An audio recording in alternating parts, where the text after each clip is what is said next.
Of course, everyone claiming residence in Arthur's Wake knows tales associated with the Wicker House. It seems that every small province plays host to some structure of ill repute, which, as if by supernatural magnetism, draws rumor of ghosts and bogies, wrapping the timber and stone of its foundation in a shroud of darkness and horror. In Arthur's Wake, the Wicker House fills this odious task. Scant days after arriving in town, while taking the time to familiarize myself with the local watering hole and its residents, I became introduced to the well-known superstitions surrounding the Wicker House. As a man of science, I knew any truths to be found in these outlandish stories were likely embellished to points unrecognizable. Nothing was first-hand. All experiences were from a friend who knew a fellow who may have seen something. It is the provincial mind which transforms wild dogs into wolves that walk like men and interprets astronomical phenomena as harbingers of certain doom. Still, my curiosity sufficiently piqued, I endeavored to better inform myself upon the subject through more objective means.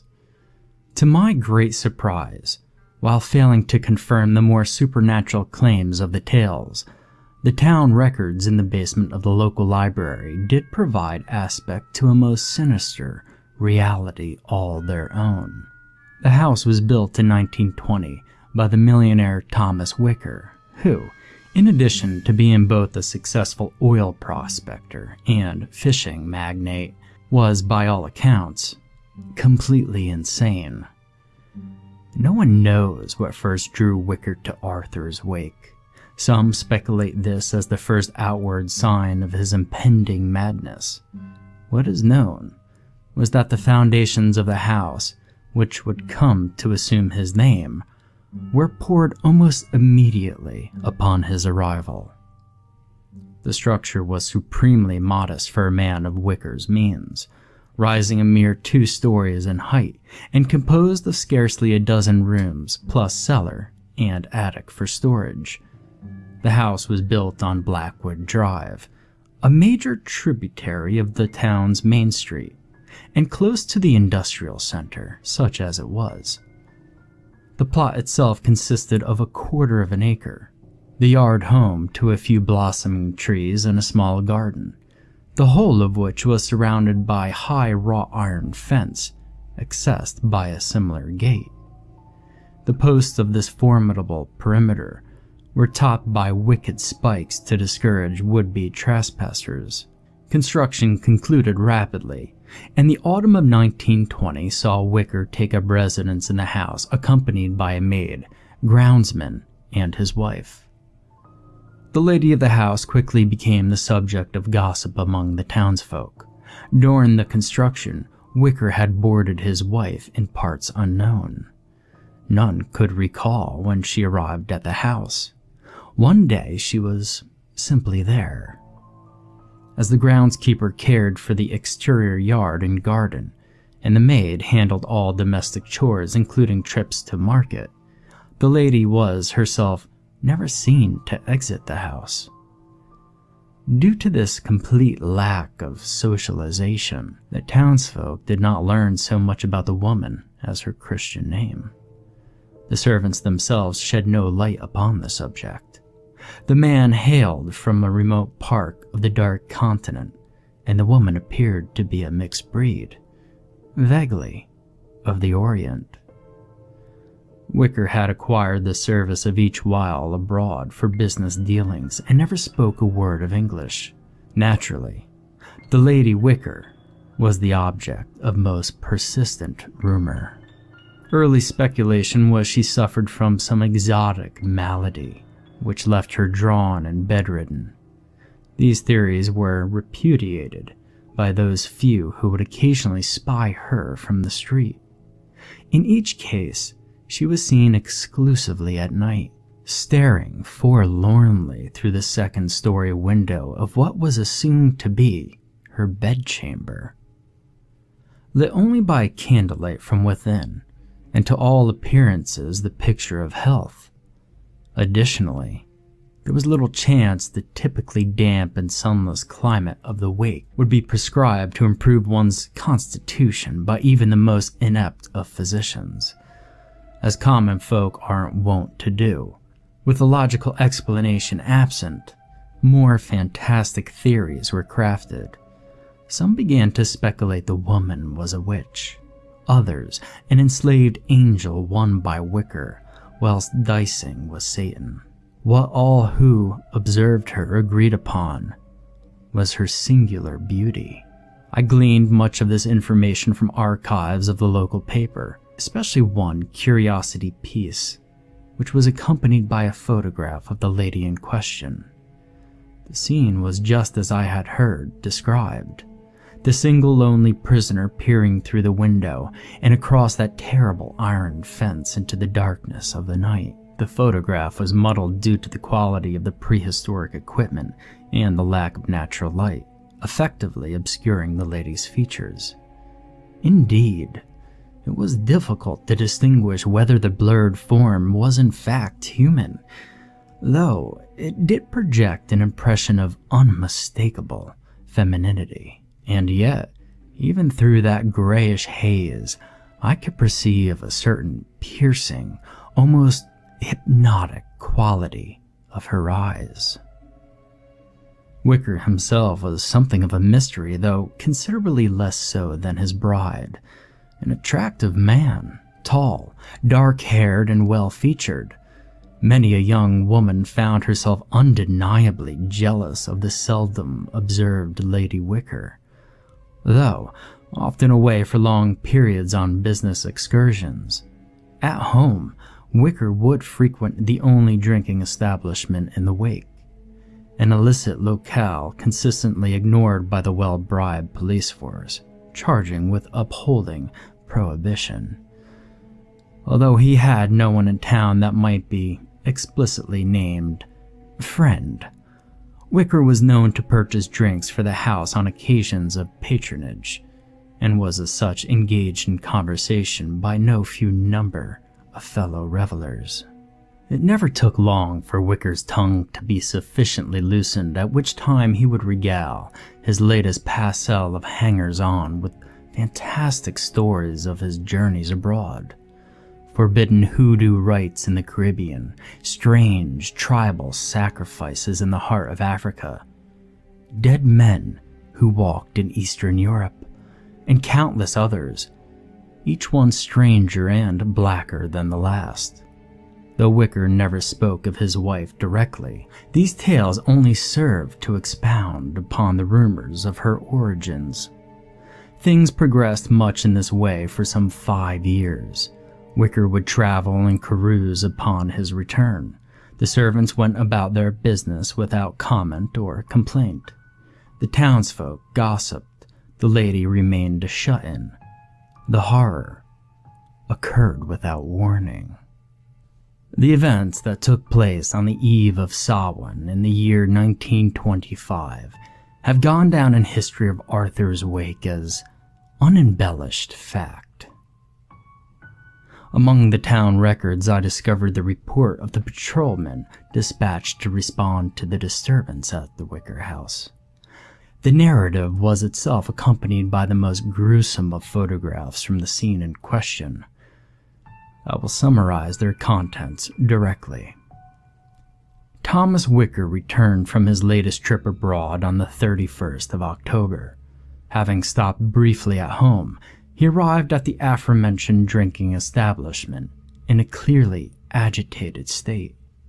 The always impeccably dressed Wicker was sloppily garbed, one shirt tail hanging out of his trousers, shoes scuffed beyond repair. It was obvious he had not recently bathed or shaved. His well-groomed hair was mussed, and his eyes were bloodshot and wild. Approaching the bar, he seized an entire bottle of liquor, took several long swallows without use of a glass, and ignored all attempts of other patrons to engage him in conversation. Taking a final drink from the bottle, he placed his wallet and the entirety of its contents on the bar. smashed the now almost empty receptacle upon the ground, and exited with the astonished eyes of all present following him. That this entire portion of the episode occurred within a completely illegal establishment is not lost on me, although it apparently was on the investigating patrolmen. As I have said, they were all bribed. That no mortal eye remains which observed what happened next is surely proof of a merciful God. The two patrolmen who first came upon the scene were summoned by terrified reports of shrill cries and demonic cackles. Long-term veterans and hard men, both they were, nevertheless, ill-prepared for what they would soon find at the Wicker house. Armed with a lantern and clubs in hand, the men carefully approached the dwelling, now ominously quiet. The great iron gate was open askew, as was the oaken door at the top of the steps leading to the interior of the house. Receiving no response to their shouted inquiries, the patrolmen cautiously entered the foyer and proceeded to search the ground floor. They found the first horror in the kitchen. The maid had been tied with thick hemp rope to a large table, limbs spread and secured to each of the 4 legs. She was naked, the butcher knife which had been used to slit her throat permanently sheathed in her heart. Glistening blood dripped from the cruel altar, slowly pooling on the floor, while telltale splatters painted the walls like macabre decoration. The patrolmen shared a glance of mutual, unbelieving dread, tightened their grips upon their clubs, and continued to search the premises in complete, terrified silence.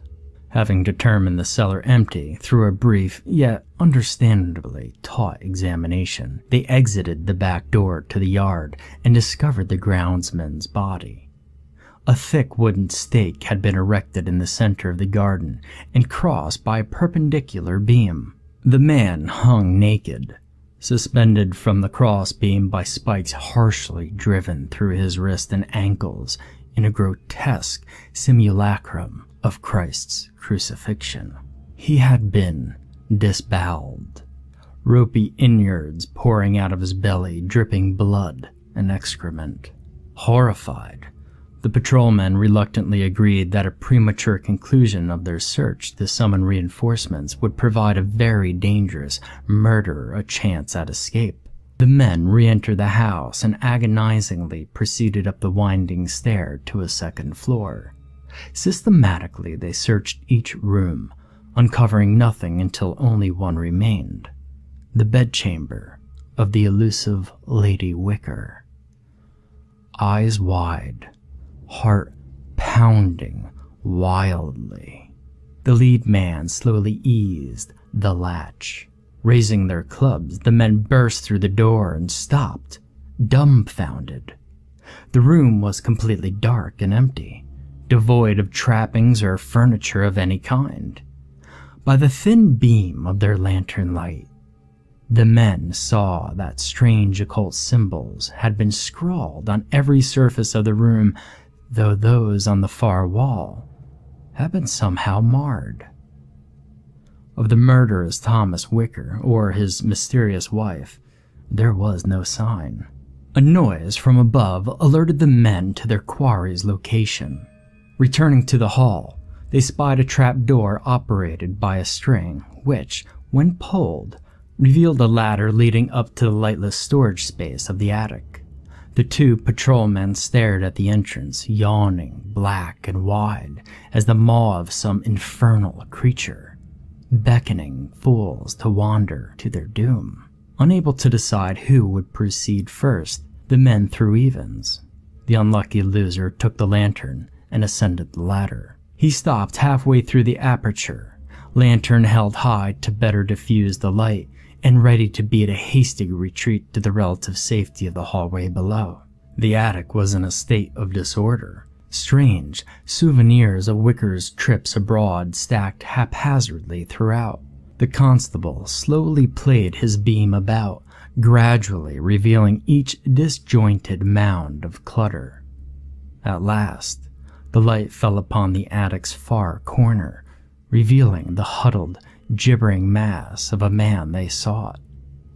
Or what had been the man. Indeed, whatever reason served to separate man from beast had, sensing it was no longer a suitable dwelling place, fled the form of Thomas Wicker. The handsome features were gone, replaced by deeply sunken cheeks and a hideous grin. As the patrolman stared terrified, he could see the creature was covered in the blood of his victims left below, hands about his knees. Wicker slowly rocked, babbling to himself. Joined by his fellow, the constables steadily advanced. Arms outstretched, they readied to seize the thing that had been Thomas Wicker, when his mad eyes shifted upon them and the muttering stopped. In a moment of seeming clarity, he whispered, "She's gone," before emitting a maniacal howl and leaping to his feet. Taken aback, the patrolman hesitated, affording the lunatic room to bound past them to the window and hurl himself through the glass. His desperate shriek gave way to a sickening thud. The men rushed to the broken window. Far below, by the light of the moon, they saw the body of Thomas Wicker jerk spastically, impaled by the wicked spikes atop the iron wall. By the time the patrolmen descended from the attic, the hideous motion had mercifully stopped. The remainder of the report is, compared to the extraordinary events that had thus far taken place, remarkably mundane. Determining that the murderer was indeed dead, the patrolmen called for reinforcements. The house was searched in detail, and much speculation was made regarding the fantastic totems and fetishes populating every nook and cranny. All who set foot on the premises were in unanimous agreement that Thomas Wicker was, unequivocally, mad. Most confounding of all, there was no sign to what fate befell the mysterious Lady Wicker. Taking the lunatic's final utterance as related by the patrolmen, the investigators deduced that the lady, tired of being regularly abandoned, had fled to parts unknown during Wicker's latest trip abroad. Upon his return, the shock had been enough to push the man into a murderous rage. Since virtually nothing was known of the woman, neither whence she came nor even her proper name, no search was mounted, and the case was dismissed. It is from this point that the tale departs from the realm of logical reason to instead delve into the twisted byways of urban legend. About a month after the death of Thomas Wicker was when the disappearances began, the investigation of which ultimately led to my arrival in Arthur's wake. Parents would put their children to bed at night and find them gone the next morning. Exhaustive searches of the wake uncovered nothing. Strangers new to the town were accosted, imprisoned, and, in one instance, lynched by a frightened mob. Some questionable evidence was found on the man's body after the fact, and with the suspect too dead to proclaim his innocence, the police happily declared the case closed. That the pattern of disappearances had continued for more than 60 years would suggest they were mistaken. I've been unable to identify the first to claim seeing a strange light emitted from the long abandoned window of the Lady Wicker's bedchamber, nor the one who swore he heard the sound of children playing as he hurriedly passed the accursed house. I do know that the tales have spread and grown to the point they are not so easily dismissed. Shortly, I will ascertain any truth to them that may be. I turn off the small audio recorder I have been speaking into and place it into my pocket as I make the turn onto Blackwood Drive. Heaven only knows for whom I make these notes. A lifetime of chasing ghost stories, of hunting down tales of creatures that delight the imagination and offend the sensibilities, has thus far provided me no hard evidence of the existence of some supernatural realm dwelling in the darkened shadows of our world. Indeed, each investigation only further affirms what I have long determined. The human mind is a miraculous thing in its unabashed propensity to deceive itself. And yet, I abide. Perhaps this will be the time my perseverance is at last rewarded with even a bare glimpse of that other place. A place every man knows, yet none have seen but in their blackest nightmares. A place of monsters. Slender tendrils of fog quest hungrily between my feet, like living things as I approach the ruins of the Wicker house. Pushing through the rusted iron gate, I'm reminded that, despite my misgivings, I too am human, my mind as readily capable of deception as any other. Indeed, making my way up to the front path, a trick of the moonlight suggests the soft glow emanating from the second-story window, as if from a candle lit within. And, were it not impossible, the visage of a beautiful woman stares down and smiles at me approvingly. My hand tightens on the knob as children's laughter reaches my ears. I open the door.